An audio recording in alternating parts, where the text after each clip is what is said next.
चलो बच्चों, तो आज हम लोग इंग्लिश ग्रामर में डायरेक्ट इनडायरेक्ट स्पीच का पॉइंट कंटिन्यू करें। कल हमने इसके वीडियो में इसके बेसिक रूल्स देखे थे और बेसिक सेंटेंस का कन्वर्जन हमने देखा था कि डायरेक्ट स्पीच का इनडायरेक्ट स्पीच में कैसे कन्वर्ट करते हैं, वो हमने देखा था। उसके बेसिक रूल्स फिर से मैंने यहाँ पर लिख दिए हैं और एक फिर से एक एग्जाम्पल के थ्रू समझ ले बेसिकली कि डायरेक्ट स्पीच का इनडायरेक्ट स्पीच में कैसे कन्वर्ट करते हैं।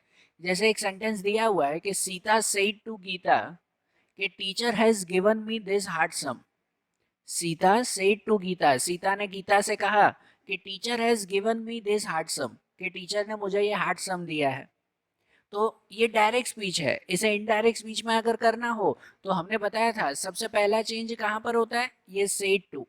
सेड टू की जगह पर लिखना होता है, जो मैंने यहाँ पर लिखा है कि सेड टू की जगह पर अगर सिंपल सेंटेंस हो तो टोल्ड लिखा जाता है, क्वेश्चन हो तो आस्क्ड, अगर किसी को रिक्वेस्ट कर रहे हो तो रिक्वेस्टेड या ऑर्डर, सजेस्टेड, किसी को आंसर दे रहे हो तो रिप्लाइड, आंसर्ड, एक्सक्लेमेटरी सेंटेंस हो तो एक्सक्लेम्ड। सेंटेंस के हिसाब से ये लिखते हैं ना। जैसे यहाँ पर ये सिंपल सेंटेंस है, teacher has given me this hard sum, तो सिंपल सेंटेंस है तो सेड टू का क्या हो जाता है, टोल्ड हो जाता है। यहाँ पर सीता टोल्ड गीता, और दूसरा चेंज ये कॉमा इन्वर्टेड कॉमा हटाकर वहां पर क्या लिखा जाता है, दैट। अगर सिंपल सेंटेंस है तो दैट, क्वेश्चन सेंटेंस हो तो इफ या W H word, imperative sentence हो तो टू लिखा जाता है। ये कल हमने देखा था ना रूल में। यहाँ पर सिंपल सेंटेंस है तो ये दैट लिखा जाएगा। तो यहाँ पर पहले ये दो चेंजेस आते हैं और उसके बाद जो इन्वर्टेड कॉमा में सेंटेंस लिखा हुआ है उसमें और दो या तीन चेंजेस करते हैं। उसमें एक नाउन बदला जाता है, नाउन या प्रोनाउन चेंज किया जाता है, एक वर्ब चेंज किया जाता है जो इस रूल के हिसाब से, और अगर कुछ एक्स्ट्रा वर्ड्स हो तो वो चेंज करते हैं। जैसे यहाँ पर कि Sita told Gita that teacher has given me, तो टीचर, टीचर का तो टीचर ही रहेगा। थर्ड पर्सन में इसमें कोई चेंजेस नहीं होता। सीता और गीता बात कर रहे हैं, उसमें थर्ड पर्सन अगर टीचर है तो वो तो वही रहेगा ना कि teacher has given me, has given. तो कहीं पर भी हैव या हैज हो तो उसका क्या करते हैं, हैड करते हैं।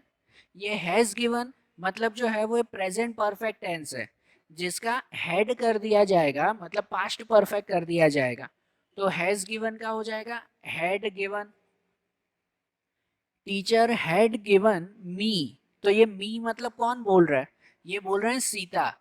Sita said to Gita teacher has given me this hard sum, तो ये मी मीन्स ये सीता के लिए है, तो उसके लिए है तो यहाँ पर मी नहीं, यहाँ पे क्या हो जाएगा, हर हो जाएगा।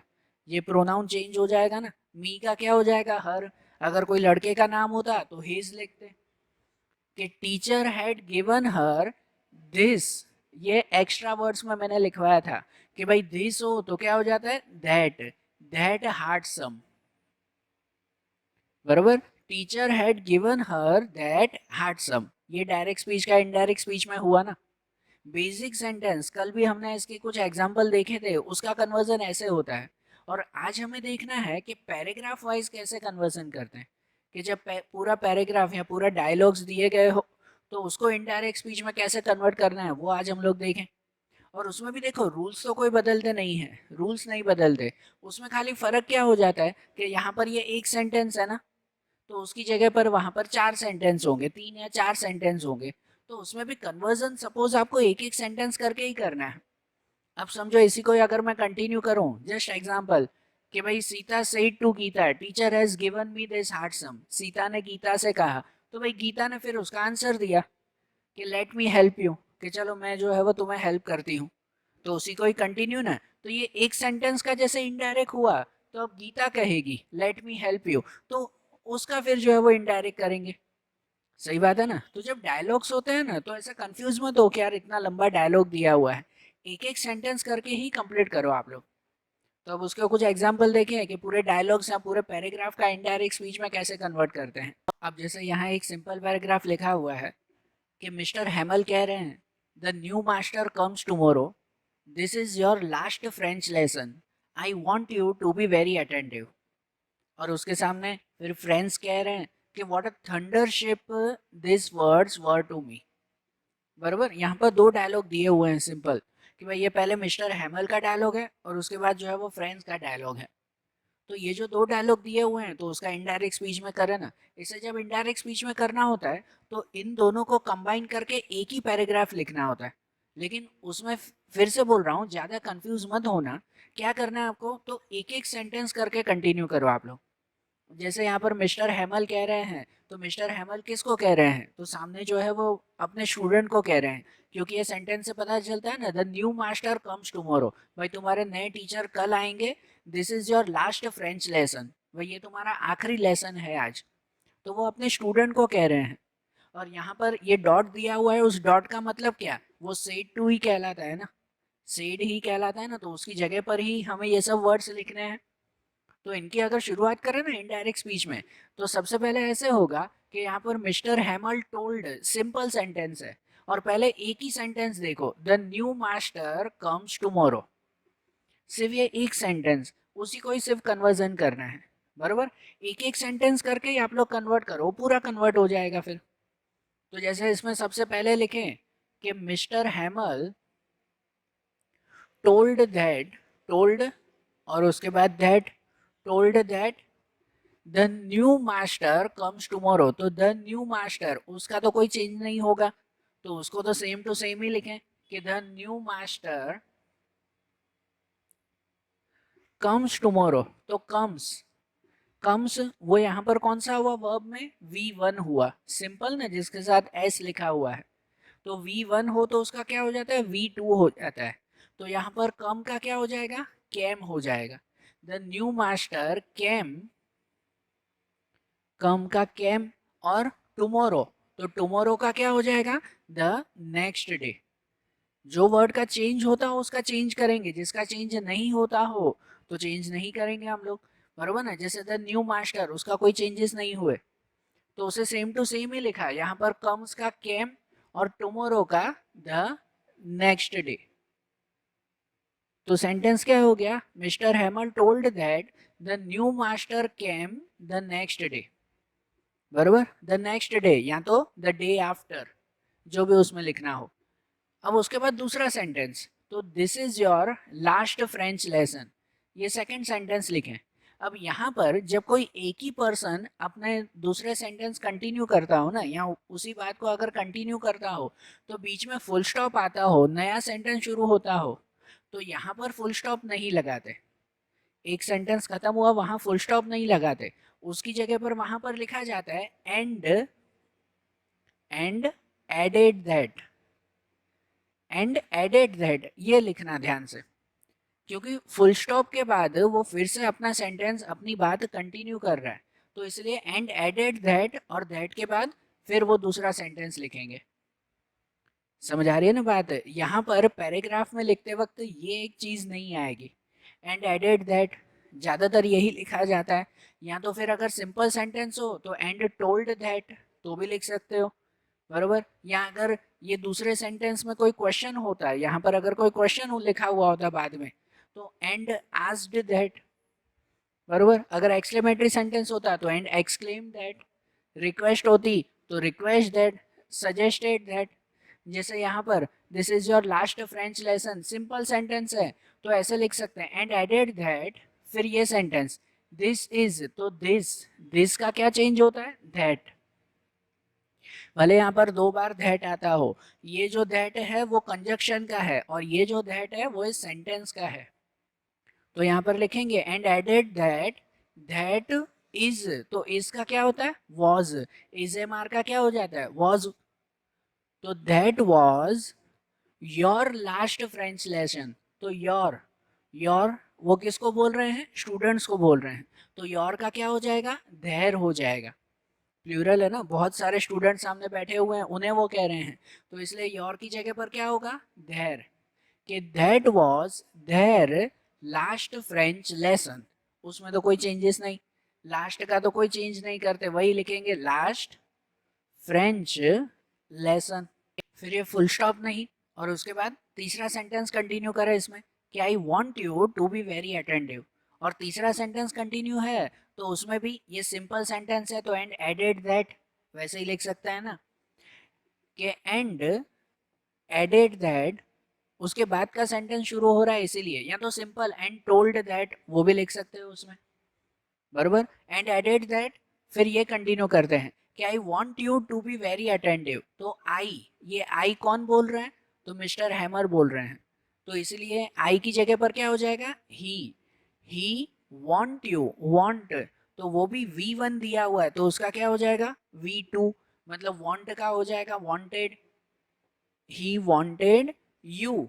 तो यू, यहाँ पर यू किसे बोल रहे हैं? तो स्टूडेंट को बोल रहे हैं, सामने जितने भी स्टूडेंट है उन्हें बोल रहे हैं। तो इसलिए यू का क्या हो जाएगा? देम। अगर सामने कोई एक ही इंसान होता तो ही या हिज या हर लिखते हैं उसमें, बराबर ना। लेकिन बहुत सारे हैं तो इसलिए क्या लिखा जाएगा? देम।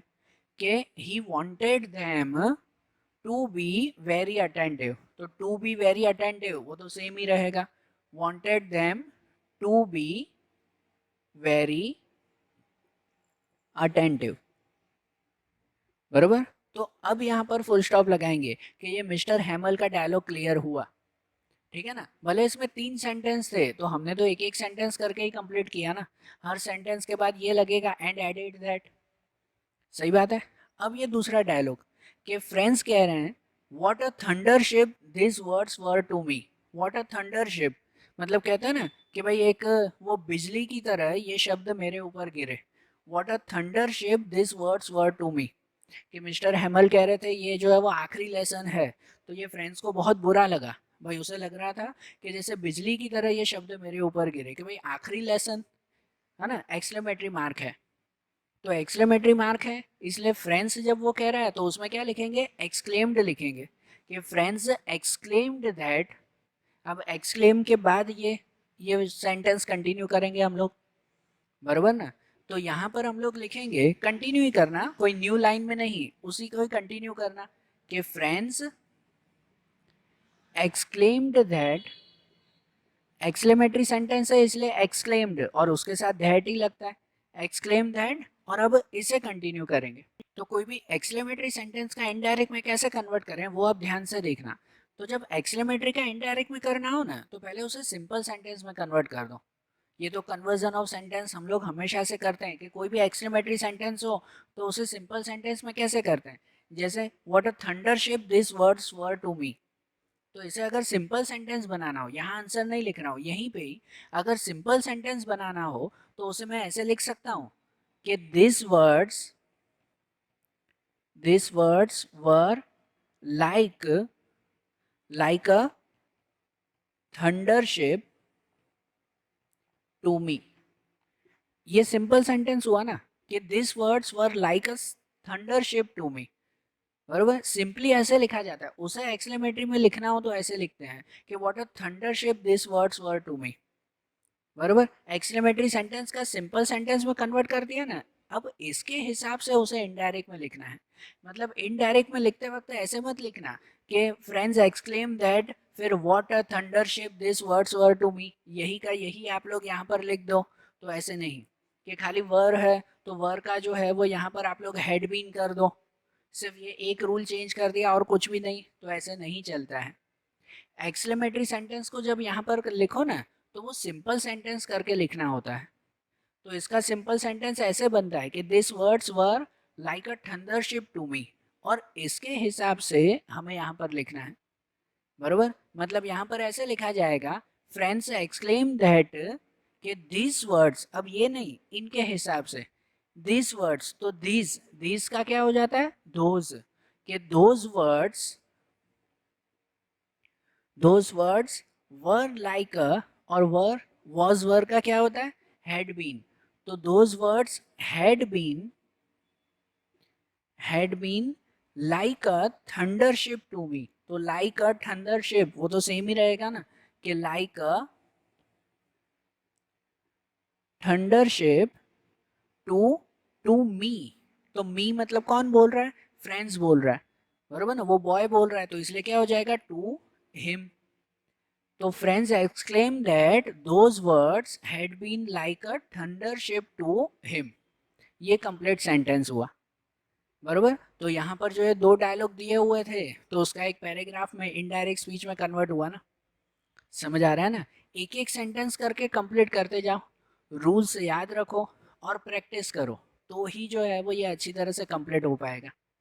अब जैसे ये एक पैराग्राफ देखा ना, एक और ऐसे ही डायलॉग्स देखें, उसे इनडायरेक्ट में कन्वर्ट करें।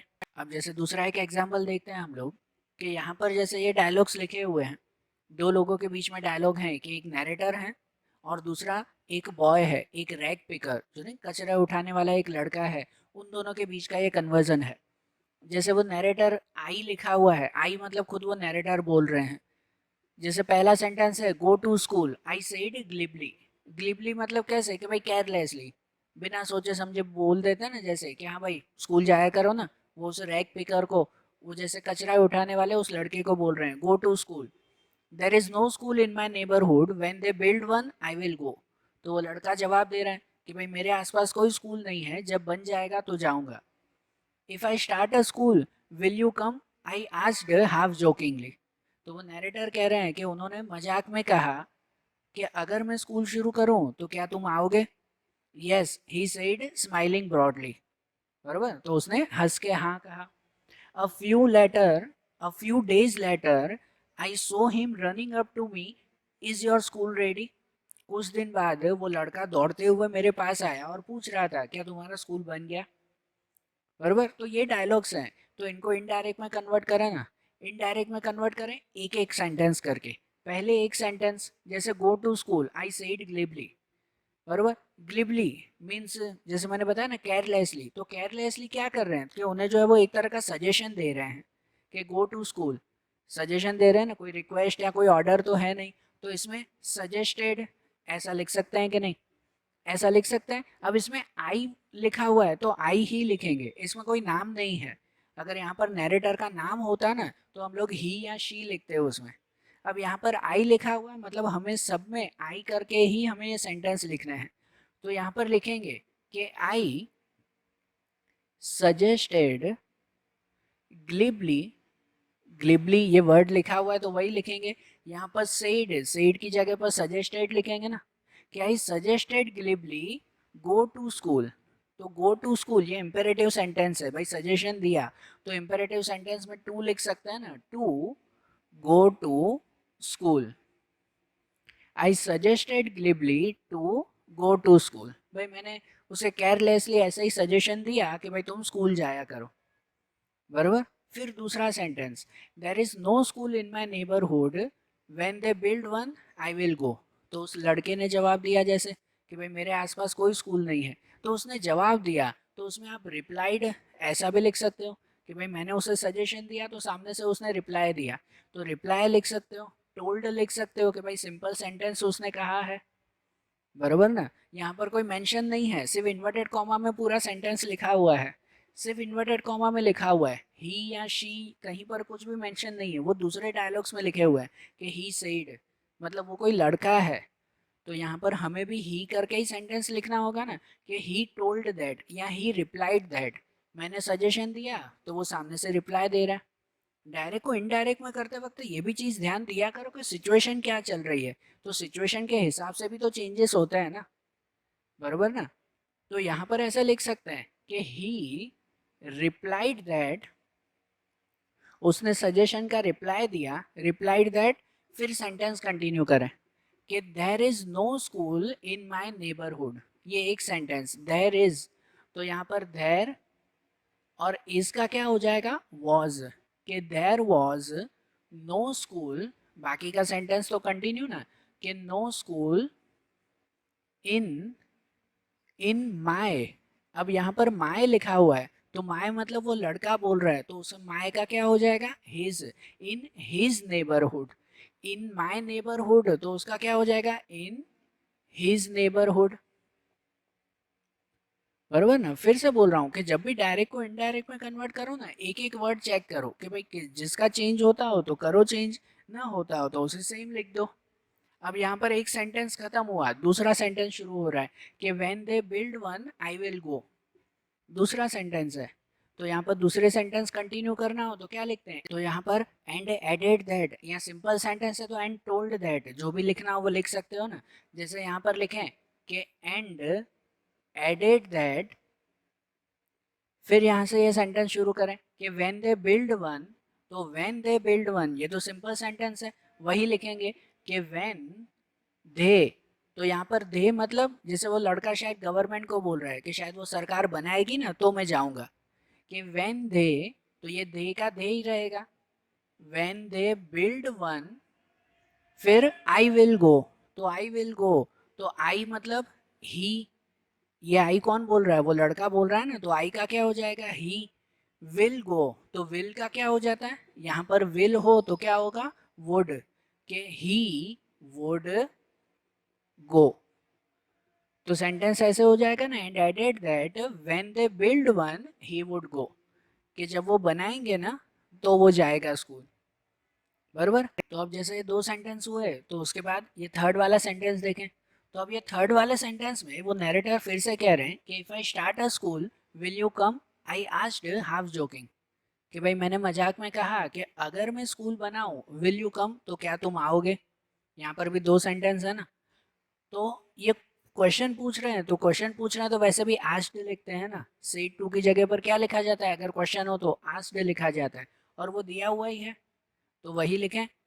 यहाँ पर वैसा ही सेंटेंस शुरू करें कि आई आस्क्ड हाफ जोकिंग, वो दिया हुआ है हाफ जोकिंग तो वो लिखेंगे कि आई आस्क्ड हाफ जोकिंग, और उसके बाद ये सेंटेंस शुरू करें, if I start a school, पहले ये एक सेंटेंस है, बराबर। और देखो आस्क्ड के बाद दैट नहीं लगता, उसके बाद या तो इफ लगता है या तो डब्ल्यू एच वर्ड्स लगते हैं। यहाँ पर कोई डब्ल्यू एच वर्ड तो है नहीं, और इफ दिया हुआ ही है तो उसी से ही कंटिन्यू करें ना। आई asked half joking if if I start a school, यहाँ पर आई में कोई चेंजेस नहीं होगा, क्योंकि ये आई कौन बोल रहे हैं, वो नैरेटर खुद ही बोल रहे हैं। अगर यहाँ पर लड़के का नाम होता कि ही आस्क्ड, तो ये आई की जगह पर हम लोग भी ही कर देते ना, लेकिन यहाँ पर वो नैरेटर ही अगर आई करके दिया हुआ है तो इस आई में भी कोई चेंजेस नहीं होगा, वही रहेगा कि इफ आई स्टार्ट, तो यहाँ पर स्टार्ट, स्टार्ट क्या कहलाया, ये V1 कहलाया, तो उसका क्या हो जाएगा, स्टार्टेड, कि if I started a school, if I started a school, और फिर कॉमा करके दूसरा सेंटेंस है कि विल यू कम, तो क्या तुम आओगे, बरोबर ना, विल यू कम। और अगर दूसरा सेंटेंस है तो दूसरे सेंटेंस में फिर से इफ से शुरू करेंगे, बरोबर ना। दूसरा सेंटेंस यहाँ पर क्वेश्चन पूछ रहे हैं, ये जो पहला इफ था वो ये नैरेटर खुद के बारे में कह रहे थे कि अगर मैं स्कूल बनाऊं, तो अब वो क्वेश्चन पूछ रहे हैं तो क्या तुम आओगे, विल यू कम।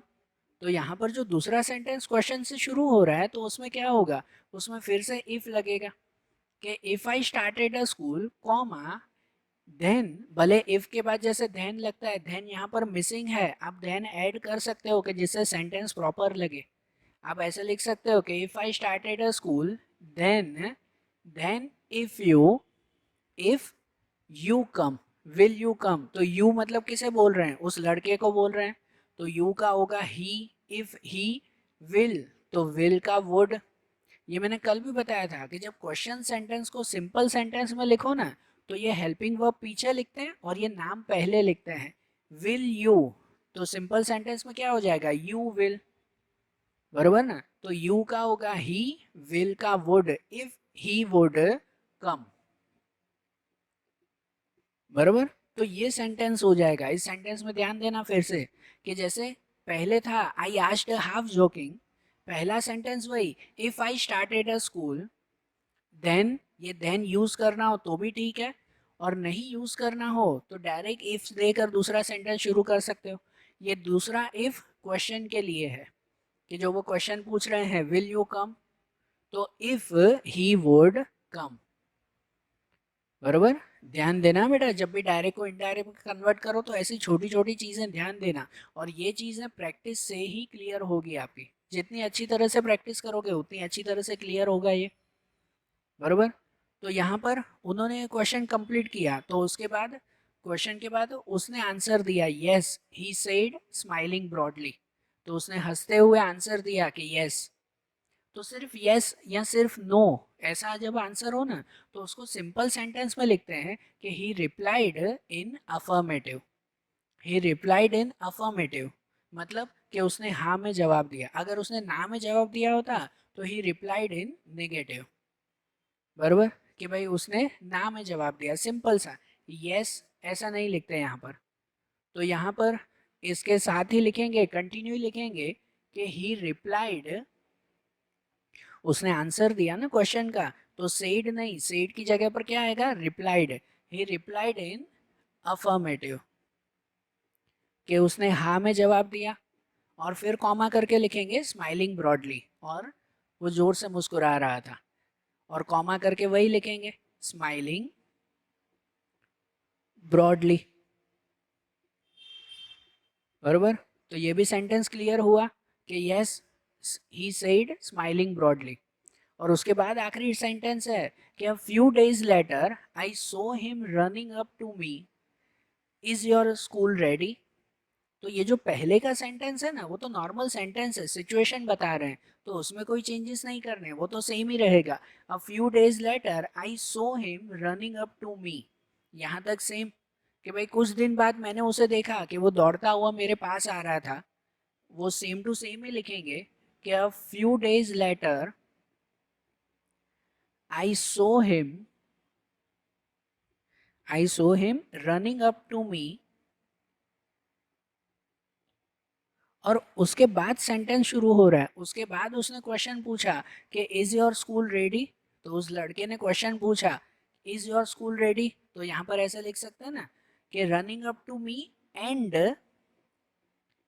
आस्क्ड, और उसने क्वेश्चन पूछा and asked is your school ready. अब आस्क्ड के बाद जैसे मैंने बताया इफ या WH वर्ड लगते हैं, यहाँ कोई WH वर्ड नहीं है, व्हाट वेयर व्हेन ऐसे वर्ड्स नहीं है, तो कहाँ से शुरू होगा, इफ योर स्कूल रेडी, तो योर स्कूल इज पीछे चला जाएगा, योर स्कूल वो पहले आएगा।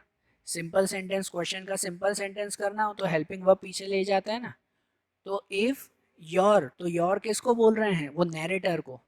नैरेटर यहाँ पर आई लिखा हुआ है, नैरेटर के लिए आई लिखा हुआ है, तो योर का क्या हो जाएगा, my, my school. If my school is पीछे जाएगा, और इसका क्या हो जाता है, तो इसका was, if my school was ready, बरोबर ना। इज योर स्कूल रेडी, तो if my school was ready, बरोबर। तो इसमें ऐसे ही आएगा ना, few days later I saw him running up to me and asked, फिर उसने पूछा कि if my school was ready, कि क्या मेरा स्कूल तैयार है, ठीक है। तो ये कंप्लीट हुआ इन डायलॉग्स का इनडायरेक्ट में कन्वर्जन, समझ आ रहा है ना। तो देखो फिर से आखिरी बार वही बोल रहा हूँ कि रूल्स याद रखो और ज़्यादा से ज़्यादा प्रैक्टिस करो। पूरे भी अगर डायलॉग्स हो तो एक एक डायलॉग करके उसे इनडायरेक्ट में कन्वर्ट करो। आपके 4 मार्क्स का एग्जाम वाइज ये पूछा जाता है, तो उनमें से अगर एक आध मिस्टेक भी हुई तो भी 4 में से 3 मार्क्स तो आपके होने चाहिए ना। और अगर आप रेगुलर प्रैक्टिस करो ना, अब तो आप हायर सेकेंडरी में आ चुके हो और इंग्लिश आपकी मेन लैंग्वेज है, तो इसकी तो आपकी बहुत अच्छी प्रैक्टिस हो जानी चाहिए थी अब तक। तो अगर आप लोग रेगुलर प्रैक्टिस करो इसकी, तो इसमें तो आराम से आपके मार्क्स आ जाते हैं एग्जाम में, बरोबर। और ऐसे भी जनरल इंग्लिश के लिए भी ये चीज़ें तो हमें आनी चाहिए। तो देखो आज जैसे हमने इनकी प्रैक्टिस देखी, ये पैराग्राफ की देखी, अब आपके पास जो आपके पेपर सेट में या आपकी कोई भी बुक में ऐसे पैराग्राफ हो ना, तो उन पैराग्राफ का कन्वर्जन करो और साथ में उसके आंसर भी रखो। तो पहले बिना देखे खुद कन्वर्जन करो ये रूल्स याद करके, और फिर आंसर में चेक करो कि मेरी मिस्टेक कहाँ हो रही है। तो खुद अपनी मिस्टेक फाइंड करते रहोगे ना, तो समझ में भी आएगा कि हाँ मुझे ये सब चेंजेस करने हैं। आ रहे ना बात ध्यान।